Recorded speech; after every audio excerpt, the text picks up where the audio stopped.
You've tuned into the Bellingham podcast for the week of December 10th, 2017, episode 60. 6 times 10. From the city by the Salish Sea, I am AJ Barce. And straight out of 98226, I am Chris Powell. On this episode, this just in, pigs are flying, the sun rises from the west, and I'm actually considering signing up for Facebook. I'll explain in a bit. Plus, we'll share some ways to joyfully give back to some little Bellingham kiddos worthy of your generosity. Do you suffer from the holiday blahs and have an acute case of the Grinches? There's no need to punish yourself with over-the-counter medicine whose side effects may include malaise, depression, apathy, and a general feeling of meh. Ask your doctor about the Bellingham podcast. It starts right now. To relieve your belly ache, I go, doctor! That's right. How's it going, AJ? Good, Chris. How are you doing? I'm so happy to be on the microphone with you today. The caffeine is slightly wearing off, but otherwise, I'm in good spirits. Oh, that's good. Despite the doldrums of a potential holiday season, news, climate, society in general. You're looking at your wrist right now. What's going on? Well, I was just making sure that this was the time of this recording. So we have how many days until Christmas? Let's see. 25 minus 7 is 18. I know math. 18 days till Christmas. I know all the math. That's right. I know exactly. Yeah. So as you just noticed, I'm still wearing my SNK807.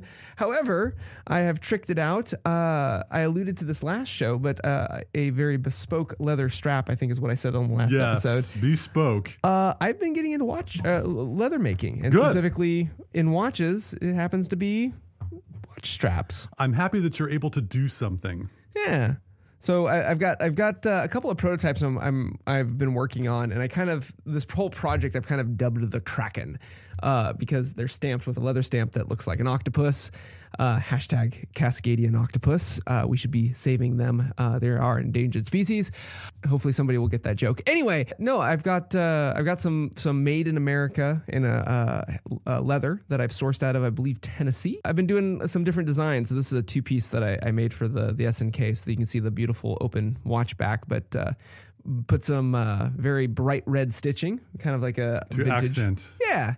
Kind of give it that vintage feel. And yeah, just a couple of different ones. I've got a single pass NATO that I've designed, and what I call the Mistress Kraken for Yes, Mistress Kraken. the Mistress Kraken, which is designed for my wife, actually. Yes, I will refrain from any kind of punchlines. She does listen to the show, Chris. Yes, indeed. Yeah, that one's interesting because it's something that you inspired me.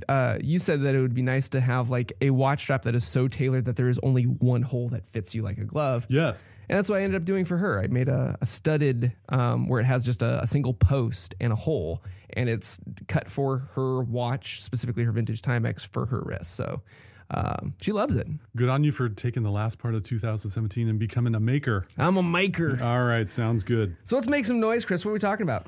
We're talking about Facebook.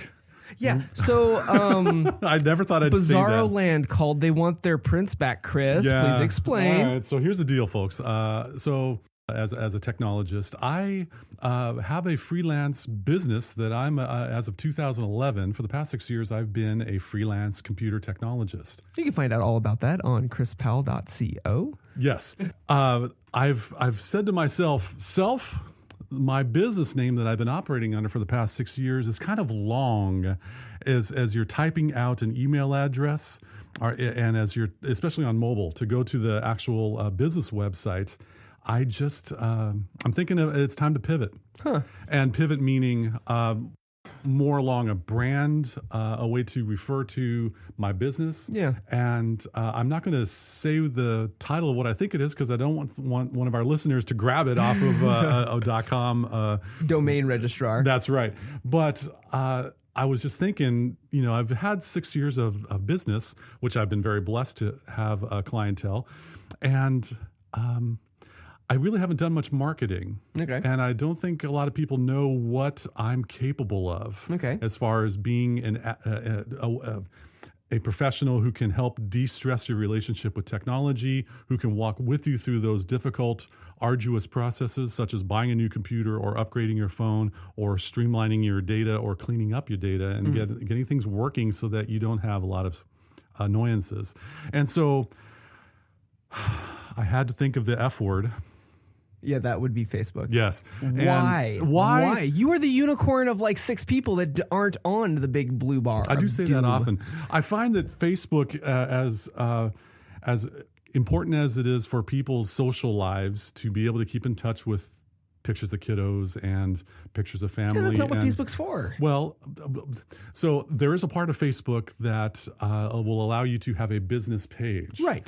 And I think, let's see, there's 1 billion people on Facebook. Valid. I would love to be able to have 1 billion people be able to somehow locate me and should they need computer tech help. True. And I thought, well, I'm considering it, folks. I'm considering it. I haven't done it yet, but maybe in 2018, there may be some kind of link in the show notes about how you can reach us, in which there may be some kind of business name that I'm involved with that, should you want some computer tech assistance or someone to walk along with you, you might be available. Yeah, no, that'll be interesting and this is something that you and I've talked about off the air. That's kind of a deficit. You can have basically a Google listing, a Yelp listing, and got them both. Thank you. Yes, of course.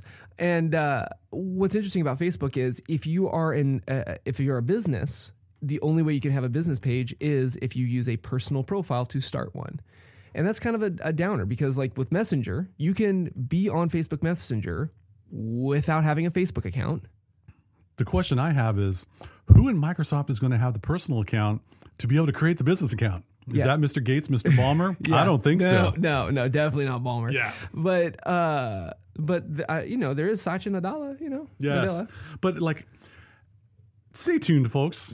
As much as we choose not to talk about the F word in our show, we might have some updates in the near future. Just want to throw it out there. If you have any comments or suggestions as far as how one could guide me in my forays into the land of computer tech, give us a shout out on Twitter at #BHAM, BHAM, as in marvelous podcast. We'd love to hear from you. And or you want to send us a voicemail, go ahead and give us a call at area code 201-731-8324. That's 201-731-TECH. Leave us a voicemail. We'd love to hear your thoughts. Well, speaking of voicemails, we got a listener voicemail. We actually got voicemail. Is that how that jingle went? It was an offshoot of Technicata Ride. I was going to say, I think you messed that one up. We still are looking for a intern for Jingleship. If anybody is looking to do jingles for the show, please contact us on Twitter. 201-731-TAC. Let us know. If you got a musical voice, we'd love to have you. We so need a better jingle. Anyway, what are you trying to say? No, it could be better. Anyway, let's just cut to the voicemail. Let's just cut to the voicemail. Hello, gentlemen. I am a huge fan of the show. Listen all the time. I recently heard your snippet on Craigslist and offer up, and I wanted to offer up my own suggestions for that. Somebody had mentioned to me once that a great meetup place for holiday exchanges and such on Craigslist for presents is actually in front of the police department. It generally makes the selling party more comfortable and the buying party as well, just because if anything does go weird, you're right there in front of the police department anyway, and it's a lot safer than meeting up, say, at a Starbucks parking lot or anywhere else. Anyway, I just wanted to offer up that Samaritan tidbit. Love the show. Keep it up. Awesome idea. Yes, as we talked about how you're eliminating some goods from your life, always got to be sure. Always got to be safe.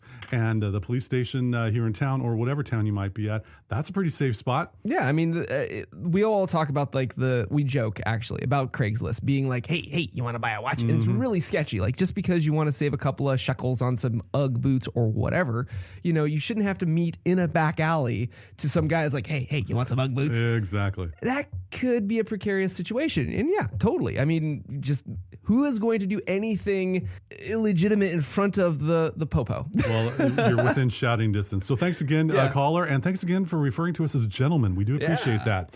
So anyway, let's go back to that F word I was talking about earlier. Facebook? Yes, that one. Okay. So there's some interesting developments with Facebook and how to deal, or how it pertains to children.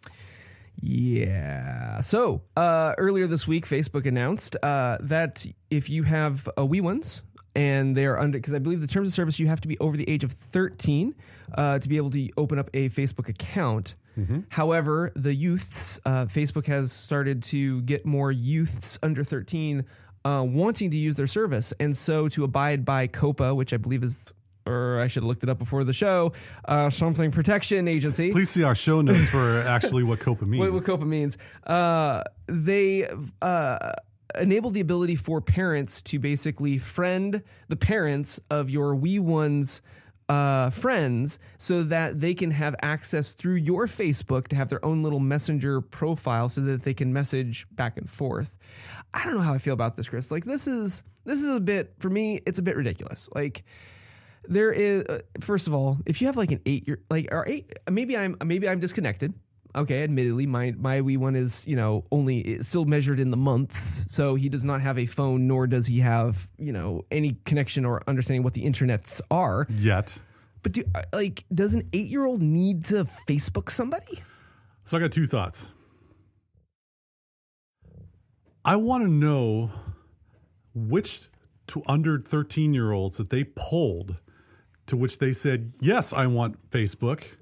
From what I'm seeing, it's Instagram and Snapchat. Well, yeah, because the olds are using the Facebook, from what I understand. I'd love to see the research on that report that Facebook says, yes, we want to have the youngins, they want their Facebook. And I kind of feel like this is their little land grab of, maybe if they have access to it, they'll just get used to the Facebook, and when they grow up, they'll just stay in our ecosystem. I think we've had this discussion as parents about what's the appropriate age to give a kid their device. Right. However, some parents I can see through the perspective that some parents may want to have their kids be able to post their thoughts for the parents' friends group to be able to go, oh, isn't that cute? And get some early affirmations of likes for... See, I guess that's my problem. Like, you and I have talked about the fact that when, as a creative, and you make something, you put it online, there is this like little euphoric thing of like, how many likes did I get on this piece of content?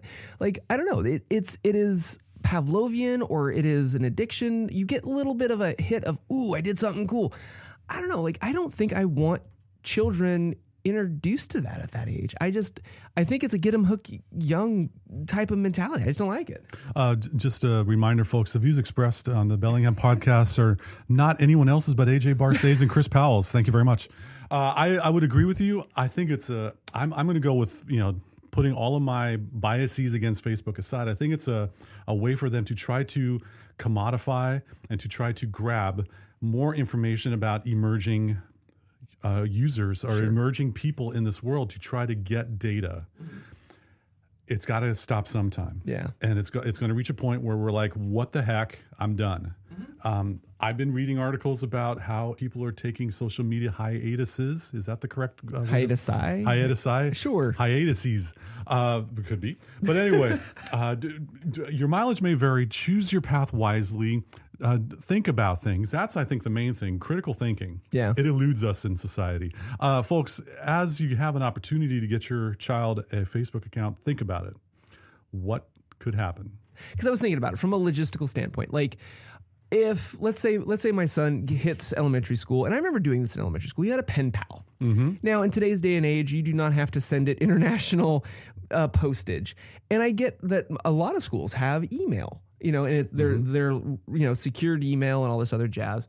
And I it's funny, I don't have a problem with that, but I have a problem when it's a platform like it, and it doesn't have to be the big blue bar. This could have been Google. This could have been any of the bigs. I just have a problem with it. I guess maybe the way that they announced it, I don't know. Something for me, it just seems like a marketing ploy, and I don't know. It just didn't sit well with me. It's okay. I would agree with you that it's okay for school districts to have email for kids, because that's part of the kids are enrolled in the school district, and our taxpayer dollars are helping fund these public schools. Should there be any kind of outside FERPA violations of family privacy, what businesses are getting your kids' data? I know, and I guess that's the part that drives me a little bit bonkers. And I don't know. It raised a red flag for me. I just wanted to bring it up here. Let's keep the conversation going on Twitter if you like, folks. Let us know. Happy to engage with you if you want to engage with us. But yeah, it was a topic that caught our eye, and that's something we need to address. There is one thing that I do know that the kids are all about. 102 Transformers? 102.3 FM, KMRE. Low power. Community radio here in Bellingham, Washington. You can hear us on Thursdays around 9 a.m. and Saturdays around 1:30 p.m. Thanks for listening, kids. We appreciate you. So what else is going on? Well, this has been a kid-centric show. This is your topic. Talk to me, small fry. Oh, well, yes. So, last episode we were talking about trying to come up with experiences versus stuff for the Christmas holiday. And, I want to at least use my presence as a voice in the community and a voice on the internet to at least point out some companies that are doing really good things for kids. We are for the kids. We got kids. And here in Bellingham, I wanted to publicize or give a shout out to 3 nonprofits here in town, and we have quite a few nonprofits, and they're all worthy of your attention. But I wanted to highlight 3 in particular that are doing what they can to try to make kids' lives better and to potentially help make their Christmases better. This is the Powell Sandlot. That's yes, exactly. So up first, there's a nonprofit that's been around since 1989 called Lydia Place. Lydia Place believes that every family deserves a home. They're a Bellingham-based nonprofit, and what they do is they help with housing case management and parenting support, behavioral health counseling for those that are homeless and are living with, perhaps single parents that are living with their kids in a car, perhaps. They get them housing. And in this Bellingham market, less than 1% vacancy rate. Sometimes these folks have come upon hard times, and they don't meet the minimum requirements to get approved for being able to rent. They work with property management in Bellingham and housing authorities. My wife and I believe in Lydia Place. We think they're the goods, if you will. Goods. And I just wanted to give a shout out. Google Lydia Place Bellingham. Check them out. They are worthy of your end of year donations. If you have some end of year cashola fundage to be able to donate to a worthy cause, or if you want to give a donation in someone's name for a gift, you're helping out this community, and they're working to end homelessness one family at a time. Number 2, there's a nonprofit called Blue Skies for Children. They believe that their motto is raising hope and self-esteem in young hearts and minds. I kind of like that because self-esteem is a rarity nowadays in society. But what do Blue Skies for Children do other than give you a picture of blue skies and kids playing in a field? They sponsor children in programs to enrich their lives. So those school field trips, right? Yeah. They cost money. Right. And the school doesn't necessarily foot the bill for all of these Don't field get all trips. the fundage. Exactly. To play soccer, to play sports, it costs money for the fees, the equipment that goes along with it, for music lessons, for swimming, martial arts, art lessons, dance, name it. Blue Skies for Children helps give kids in the need and families in need a chance to have these experiences. Can't say anything wrong about that. I totally agree with what they have going on. They support, like I said, the school trips, and they just recently came up with a back-to-school backpack program. It's one thing, we talk about gear and we talk about our bags, and we are blessed to have careers that can elicit some cashola that we can dedicate to be able to do that. At the start of school, all kids want to have some new shiny pencils, crayons, binders, paper, and a backpack that's not beat to tar. Shreds. Yeah, by the end of the school year, like I did when I was growing up. As well as I did. Yeah. Do check out Blue Skies for Children on the web. I encourage you to take a look and partner up with them if you are so led. And so number 3 is Skookum Kids. And you got to love the name, right? Skookum. That's right. Skookum Kids, based in Bellingham here, they are caring for foster kids in Whatcom County, not just Bellingham. It's a volunteer staff facility. I mean, they can't do this on their own. There are people that got big hearts. The big hearts, and they are the heroes among us, most definitely. They're helping care for children transitioning into foster care. Oh, wow. This is a topic that doesn't really make a lot of headlines. It doesn't get its own reality TV show, if you know what I'm saying. Yeah. But this is important, critical stuff. They work with caseworkers to find the right long-term solution for these kids. They work with the foster parents, and I didn't know about this term, but it's called respite care providers. Interesting. Everyone needs a break sometime. Good on these respite care providers. This year, Skookum Kids recently bought Perch and Play, that place you might have drove by on State Street. They use it to host events like Foster Parents Night Out.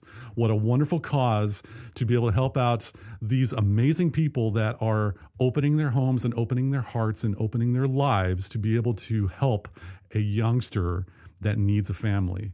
How could you not be compelled to support Skookum Kids in addition to Blue Skies for Children and Lydia Place? There are many more, folks. There are many more in Bellingham. And you and I talked about it off the mic. Like, we wanted to do something that was local, not like the gargantuans. You know, there are the big efforts and the big causes, and they get the big dollars. But these are more, regardless of how you see the city of Subdued Excitement, we're really a small town. We are a small town, and we're all about community. Yeah. And there are those that get the spotlight, and they're doing great work. Absolutely. Don't get us wrong. But I also want to raise awareness for some other incredibly worthy causes, because at this time of year, and oh, by the way, all year round, they're available to accept donations, folks. Right. Like tax return time, or an extra end of year bonus for your paycheck if you are so lucky to get one in your workplace.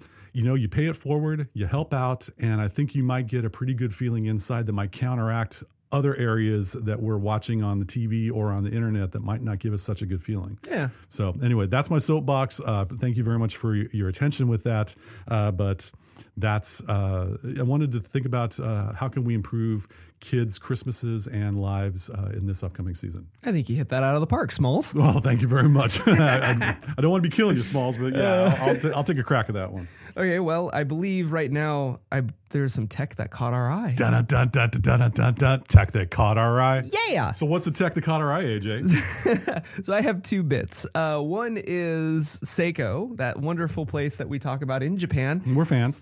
We are fans, and we have a lot of listeners. As I showed you our stats recently, we have a lot of listeners in Japan. Konnichiwa. Konnichiwa. Thanks for listening, guys. Arigato. So Seiko made an announcement very quietly that they had some new watches, and there was two places that got the scoop, Tide and Time, and I believe Worn & Wound broke the news on both of these announcements. One is, I showed you I believe they're calling it the Night Diver. It is the SRP 777 or SRP 77777X, commonly referred to as the Turtle, except it is Chris Powell approved. It's a big watch. It's black. I like black. It is all black. I'm liking the blackout. Yeah, it's totally a blackout. They used some kind of what we commonly refer to as an aged-looking loom. It looks really skookum. And they did a whole bunch of other ones too. They did one of their solar-powered ones. Their solar chronograph got a blackout, and there's a three-hander that got a blackout. I can't remember the designators, but that's really cool. The other thing is and these are all what's called JDM, Japanese domestic models, so we don't know if they're going to come abroad, but they also announced SRP C35, and then there's different designators. These are what the community of Seiko holics are calling the baby turtle. They're basically the size of an SNK807, but it has more of the DNA of the SRP 777, where a little bit more of a cushions case. The dial is a hybrid of like if an SKX and a turtle hung out together on a long weekend on a boat, and it's a diver. It's going to be a 200 meter probably ISO. We don't know a lot yet. Certified watch, meaning that it is an actual dive watch. It's part of their Pro Specs line, which means it gets a little extra treatment. What's interesting about it, we don't know how much it's going to be, but the movement in this thing is the 4R35 caliber, which has just a date, no day. It has a cyclops, so it actually pops off. Kind of gives it more of a Rolexy feel. If you're familiar with the Rolex Submariner. What I find interesting is a lot of people are calling it the baby turtle, and why'd they do this? And what I and I haven't heard this anywhere else on any other watch blogs, but here's my conjecture. The SKX007, the SKX, which isn't a Prospex, it's not a Seiko 5, and that's kind of their two main lines. If it's not Prospex, then it's a Seiko 5. We have an SKX that's been in production. I had to look it up. It's been in production for about 20 years. The watch that you and I love and everybody in the community loves. Mm-hmm. And it doesn't have that moniker. It's not a Prospex, and it's not a Seiko 5. Could this be Seiko's possible stopping of production of the SKX line?